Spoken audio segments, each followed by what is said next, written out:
ओम शांति। आज समझेंगे कि सर्वात्माओं के परम पिता शिव परमात्मा है।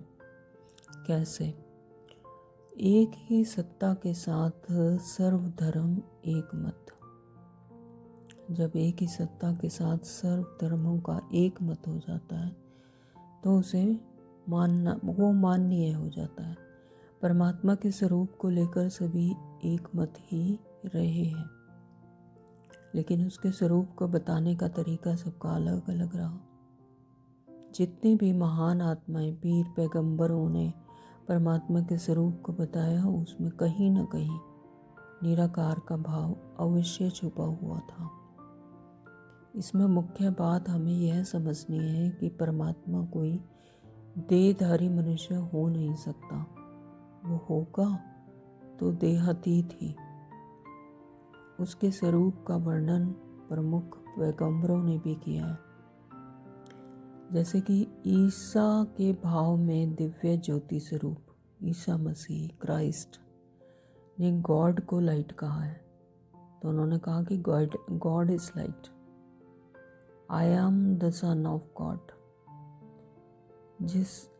कभी ये नहीं कहा कि आई एम गॉड, ऐसा नहीं कहा उन्होंने।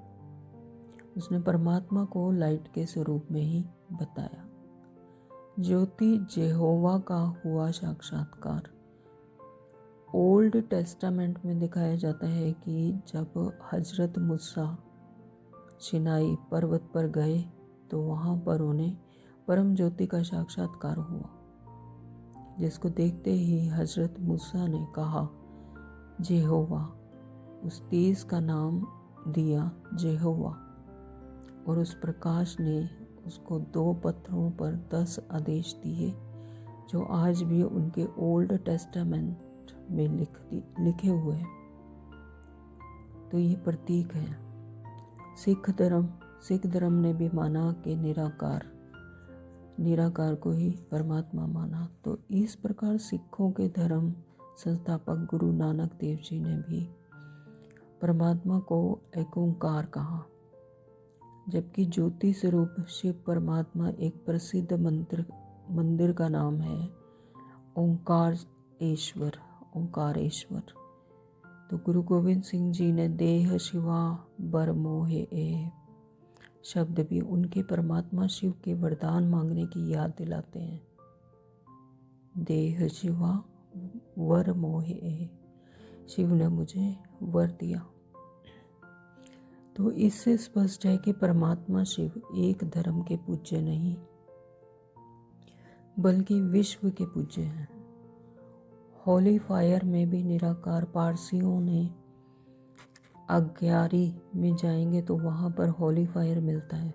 कहा जाता है कि पारसी लोग जब ईरान से भारत आए तो जलती हुई ज्योत का टुकड़ा लेकर आए और उसको कहा कि अखंड ज्योति है। तो आज भी नई अग्यारी स्थापना होती है तो वो जलती हुई ज्योत का एक टुकड़ा लेकर वहाँ स्थापित करते हैं।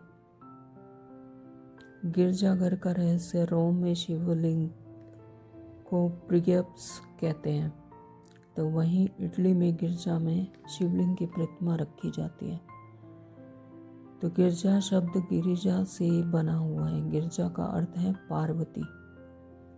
तो सभी आत्माओं रूपी पार्वतियों के प्रति परमात्मा शिव की प्रतिमा इनमें स्थापित होती रहती है। तो इसलिए चर्च का नाम गिरजाघर है।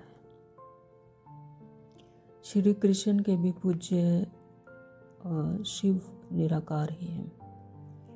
महाभारत युद्ध में पहले विजय हेतु कुरुक्षेत्र के मैदान में स्वयं श्री कृष्ण ने भी थानेश्वर सर्वेश्वर की स्थापना कर उस परम पिता परमात्मा निराकार शिव की पूजा अर्चना की, और साथ ही श्री कृष्ण ने पांडवों से भी शिव की पूजा करवाई। तो युद्ध में कौरवों के ऊपर भी विजय प्राप्त की। संगे औषध के रूप में भी माना। मुसलमानों के पवित्र स्थल मक्का में भी शिवलिंग के आकार का पत्थर है, जिसे वे बड़े प्यार से सम्मान से चूमते हैं और उसे संगे औषध कहते हैं। तो ये भी एक जानने का विषय है कि अनेक धर्म, उनके धर्म में भी मूर्ति पूजा की मान्यता ना होते हुए भी शिवलिंग के आकार वाले पत्थर की स्थापना क्यों की गई? उसको वे लोग नूरे इलाही भी कहते हैं।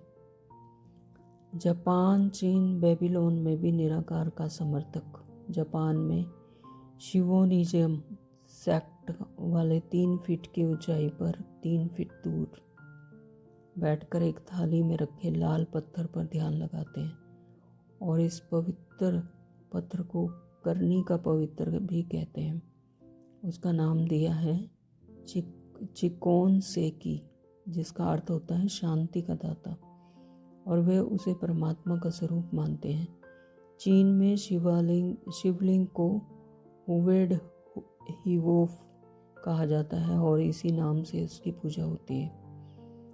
तो बेबीलोन में भी शिवलिंग को शियम कहा जाता था। तो मिस्र में भी सेवा नाम से पूजा होती थी।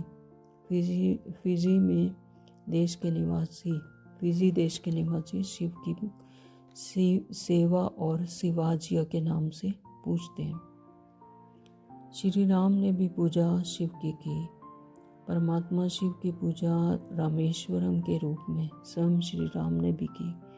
सोचने की बात है कि अगर श्री राम भगवान होते तो उनको उस निराकार ज्योतिर्लिंगम की पूजा करने की आवश्यकता क्यों थी? तो ये भी कहा जाता है कि किसी भी कार्य की शुरुआत करने से पहले परमात्मा शिव का स्मरण अति आवश्यक है। ऐसा ही श्री राम ने भी किया। तो सभी परमात्मा के स्वरूप को लेकर एक मत रहे। तो जो अलग अलग धर्मों में अलग अलग रूपों में परमात्मा को माना गया, लेकिन परमात्मा ज्योति स्वरूप निराकार स्वरूप है और शिव के रूप में है। परमपिता शिव परमात्मा सर्व आत्माओं के पिता परमपिता शिव है। ओम शांति। Thank you.